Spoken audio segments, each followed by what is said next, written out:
Premier livre de Samuel, chapitre 20. David, s'enfuyant de Najoth, qui est près de Rama, vint trouver Jonathan et dit en sa présence: Qu'ai-je fait? Quelle est mon iniquité et quel est mon péché devant ton père qu'il cherche ma vie? Et il lui dit: À Dieu ne plaise, tu ne mourras point. Voici, mon père ne fait aucune chose, ni grande ni petite, qu'il ne me la communique. Et pourquoi mon père me cacherait-il celle-ci? Cela n'est pas. Alors David, jurant, dit encore: Ton père sait certainement que je suis dans tes bonnes grâces, et il aura dit que Jonathan ne le sache pas, de peur qu'il n'en soit affligé. Mais certainement, comme l'Éternel est vivant, et comme ton âme vit, il n'y a qu'un pas entre moi et la mort. Alors Jonathan dit à David: Que désires-tu que je fasse? Et je le ferai pour toi.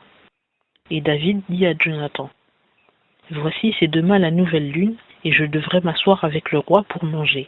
Laisse-moi aller, et je me cacherai au champ jusqu'au soir du 3e jour. Si ton père vient à s'informer de moi, tu répondras: David m'a demandé instamment la permission d'aller en hâte à Bethléem, sa ville, parce que toute sa famille y fait un sacrifice annuel.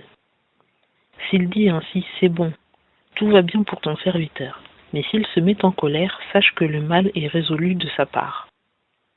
Fais donc cette grâce à ton serviteur, puisque tu as fait entrer ton serviteur en alliance avec toi, au nom de l'Éternel. Mais s'il y a quelque iniquité en moi, fais-moi mourir toi-même, car pourquoi me mènerais-tu à ton père? Et Jonathan lui dit: Loin de toi cette pensée, car si j'apprenais que mon père a résolu d'amener la ruine sur toi, ne te le ferais-je pas savoir? Et David répondit à Jonathan: Qui me fera savoir si ton père te répond quelque chose de fâcheux? Et Jonathan dit à David: Viens et sortons au champ. Et ils sortirent tous deux au champ. Alors Jonathan dit à David: Aussi vrai que l'Éternel est Dieu d'Israël, je sonderai mon père vers cette heure-ci, demain ou après-demain. Et voici s'il est favorable à David, et qu'alors je n'envoie pas vers toi, et ne te le fasse savoir, que l'Éternel traite Jonathan avec la dernière rigueur. Que s'il plaît à mon père de te faire du mal, je te le ferai savoir aussi, et je te laisserai aller, et tu t'en iras en paix, et que l'Éternel soit avec toi comme il a été avec mon père. Mais aussi, si je suis encore vivant, n'useras-tu pas envers moi de la bonté de l'Éternel en sorte que je ne meure point, et que tu ne retires point ta bonté de ma maison à jamais, non pas même quand l'Éternel aura retranché tous les ennemis de David de dessus la face de la terre? Et Jonathan traita alliance avec la maison de David et dit: Que l'Éternel tire vengeance des ennemis de David. Jonathan fit encore jurer David par l'amour qu'il lui portait, car il l'aimait autant que son âme. Et Jonathan lui dit: C'est demain la nouvelle lune, et on s'enquérera de toi, car ta place sera vide. Mais après-demain tu descendras promptement, et tu viendras vers le lieu où tu t'es caché le jour de cette affaire. Et tu demeureras auprès de la pierre des ailes, et je tirerai 3 flèches à côté, comme si je tirais à quelque but. Et voici, j'enverrai un jeune homme en lui disant: Va, trouve les flèches. Si je dis à ce garçon: Voici les flèches sont de ce côté-ci de toi, prends-les. Alors viens, tout va bien pour toi et il n'y a rien à craindre. L'Éternel est vivant. Mais si je dis au jeune garçon: Voici les flèches sont au-delà de toi, alors va-t'en, car l'Éternel te renvoie. Mais quant à la parole que nous nous sommes donnée, toi et moi, voici l'Éternel est témoin entre moi et toi à jamais. David se cacha donc au champ. Et la nouvelle lune étant venue, le roi s'assit pour prendre son repas.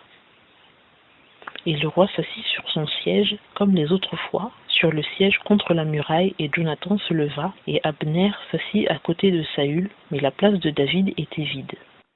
Et Saül n'en dit rien ce jour-là, car il se disait: il lui est arrivé quelque chose, qui fait qu'il n'est pas pur, certainement il n'est pas pur. Mais le lendemain de la nouvelle lune, le 2e jour, la place de David fut encore vide, et Saül dit à Jonathan son fils: Pourquoi le fils d'Isaïe n'est-il point venu manger ni hier ni aujourd'hui? Et Jonathan répondit à Saül: David m'a demandé instamment la permission d'aller jusqu'à Bethléem. Et il a dit: Laisse-moi aller, je te prie, car nous avons un sacrifice de famille dans la ville, et mon frère m'a recommandé de m'y trouver. Maintenant donc, si j'ai trouvé grâce à tes yeux que j'y aille, je te prie afin de voir mes frères. C'est pour cela qu'il n'est point venu à la table du roi. » Alors la colère de Saül s'embrasa contre Jonathan, et il lui dit, « Fils pervers et rebelle, ne sais-je pas bien que tu as choisi le fils d'Isaïe à ta honte et à la honte de ta mère? Car tant que le fils d'Isaïe vivra sur la terre, tu ne seras jamais stable, ni toi, ni ton royaume. Maintenant donc, envoie-le chercher et amène-le-moi, car il est digne de mort. » Et Jonathan répondit à Saül, son père, et lui dit, « Pourquoi le ferait-on mourir? Qu'a-t-il fait? » Mais Saül brandit sa lance contre lui pour le frapper. Alors Jonathan connut que son père avait résolu de faire mourir David.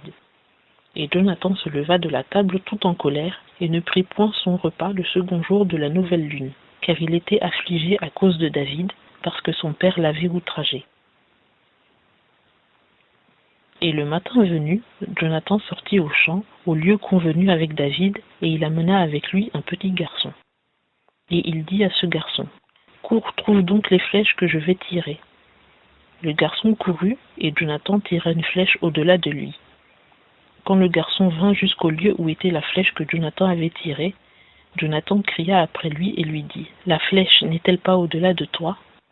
Et Jonathan cria après le garçon, « Vite, hâte-toi, ne t'arrête pas. » Et le garçon de Jonathan ramassa la flèche et vint vers son maître. Mais le garçon ne savait rien. Il n'y avait que David et Jonathan qui connussent l'affaire. Et Jonathan donna ses armes au garçon qu'il avait avec lui et lui dit, « Va, porte-les à la ville. » Le garçon partit, et David se leva du côté du midi, se jeta le visage contre terre et se prosterna 3 fois. Puis ils s'embrassèrent l'un l'autre et pleurèrent tous deux, et même David pleura extrêmement.